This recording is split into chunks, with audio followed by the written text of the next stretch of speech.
Measures responses across the country's 8 largest municipalities, those being Cape Town, eThekwini, Tshwane, Johannesburg, Ekurhuleni, Nelson Mandela Bay, Mangaung and Buffalo City.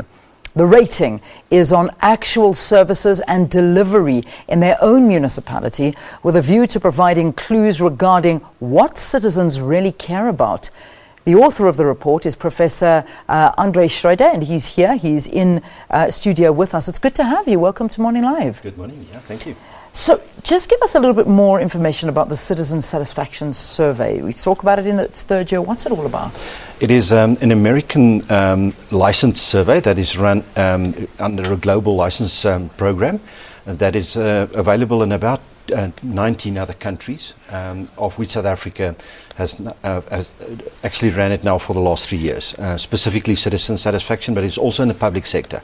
Yeah. So this is just the public sector part of that. Okay, so now we are looking at the major different municipalities Correct. Here in South Africa, and some of them are exceptionally highly contested when it comes to these elections next week. So I would love to say, or would love to have a look at them individually. So we, in a nutshell though, before we go into depth, you basically say satisfaction is dramatically lower than in private sector industries. Just give us an overview.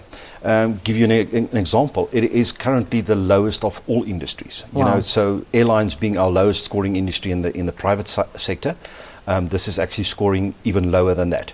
To give you an indication of how it compares with American local municipalities sort of average, they scored a 64 in their last measure, and we're scoring a 59.5 as an average of the municipalities that we included. Wow. Okay, so that's something to look at. So let's look at the different scores and the different ratings. I don't know which one do you want to begin with? I think if we start from the top to the lowest, Cape Town again came up to tops as we had in the last 3 years. Top as in the most satisfied? Yeah, most satisfied. Their score is a 70.3 out of 100. Okay. Which actually compares not too bad with private sector.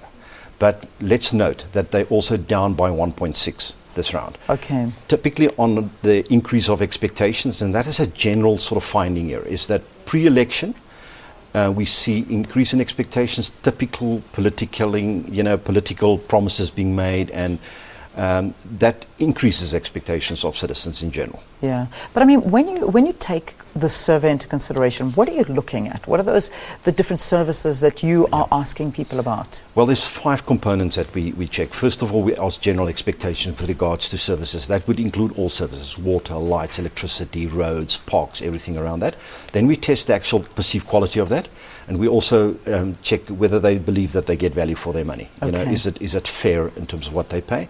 That is then predicted of the actual index, and then we have a trust component, and we have a outcome of problems and whether people trust the municipality as a last outcome. Yeah, and it's covering all the different services.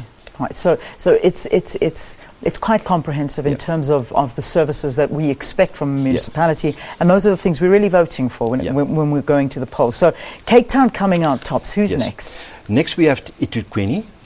They down by -4 relative to last year.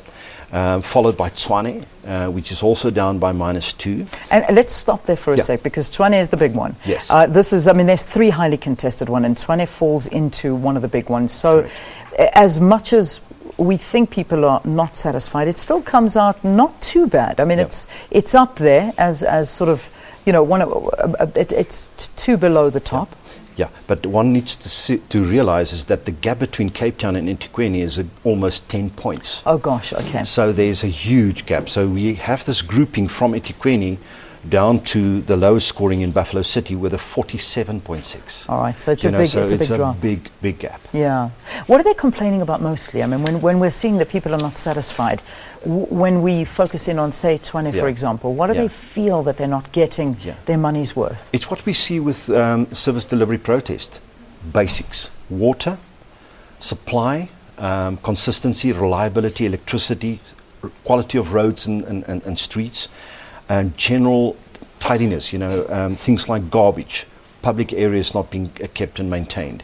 So we're talking basics. It's not really rocket science. Yeah, it's the basic services that we expect. All right, so that's Tshwane coming in. I know you mentioned Buffalo City. Talk us through the rest of the list there. And Tshwane is an interesting one because we've been in field just before the latest issues that actually exploded. So we haven't seen the actual increase in expectations. So there we can only guess what's happening. So we've seen an increase in expectations, a typical pre-election, then followed by Ekurhuleni. They haven't really changed their score. And then we have those that's actually below the industry average. The one that is the biggest surprise is Johannesburg. We've seen the biggest drop in their score, -6. Wow. And I think it's on the back of the garbage issues that they had. Yeah. You know, people were really looking at streets and saying, well, this is quite a mess. That is followed by Nelson Mandela Bay. Let us acknowledge that they've actually increased their score. And there's a change in management, and which is not surprising. Okay, so people are finding already, since the change, that they are seeing a difference. Yeah, it is promises, and I think it's the right things that's been said to citizens.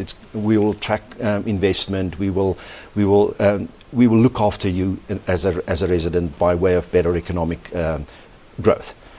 Mangaung is then next. They also improved a little bit.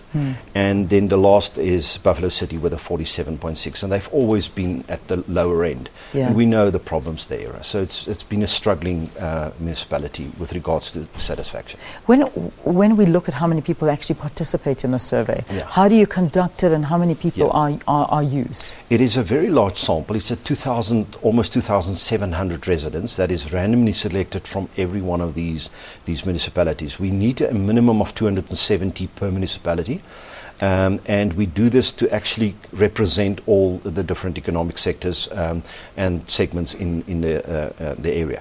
What is important, they need to be a resident. They need to be staying in that municipality. That's one of the qualifying criteria. The rest is we cover through telephonic as well as web, so that you don't have a scenario where you just cover the top end. So we actually phone people, and we primarily phone them on cell phones. Okay. So, you know, with high cell phone ownership, we get to all people. Yeah, as long as they don't put the phone down on you. Yeah, that we do get. I can imagine. Yeah. I'm sure you do. So many people sort of saying, I don't want to talk to you. I don't want to talk to you about this. But just when you look at some of the points that really do stand out for you, and if you have to compare these surveys to previous years, you know, how are we doing in terms of service delivery? Because you're speaking to people, we are beginning to understand over 3 years if we are improving, if things are getting better, or are services dropping? Are the results getting worse over the years? Unfortunately, that is true. We're seeing the lack of promises being kept now impacts on expectations, and people are moderating their expectations to the degree that they keep on being disappointed. So you will see that in terms of private sector, the public sector or the actual municipalities that we include here is actually very, very low. You know, 47.6 is actually way, way lower than the expectation. So we're making the point that almost, well, let's call it none of the municipalities meet the expectations of citizens. So we're all falling below. So we're failing, almost all of them. With the exception maybe of Cape Town in some areas, they're almost meeting expectations. But in the case of the ones that's below the average, we don't see meeting expectations with a far cry. You know, gaps of -15 out of 100, which really tells you that citizens are really fed up. And with the political scenario where we are now in elections, we see expectations are increased by political promises. And I'm fearing the fact that if we don't keep this, we're sitting on a time bomb. We already see these problems burning. And I think it's becoming a time where we are now, next week, is an important time for us. Well, it certainly is an important time, but if we have to look at some of the issues that you've touched on within the survey and some of the promises that we're seeing from political parties going into these elections, and I do emphasize the word promises, because unfortunately sometimes they do just amount to promises, and we never actually see the workings of these promises coming into fruition. But are they touching on these issues, and do you think the voters are going to listen to what's happening here? The unfortunate part is that with typical elections, people listen to these election promises, which we see in the increase in expectations. The real issue is going to be after the election. once that ruling party is instituted and there's new councillors being elected, are they going to keep those promises? Are they going to really listen to their voters and then keep those promises? The better scoring municipalities, where are they scoring better? In the areas where they have actually listened to their voters. Yeah.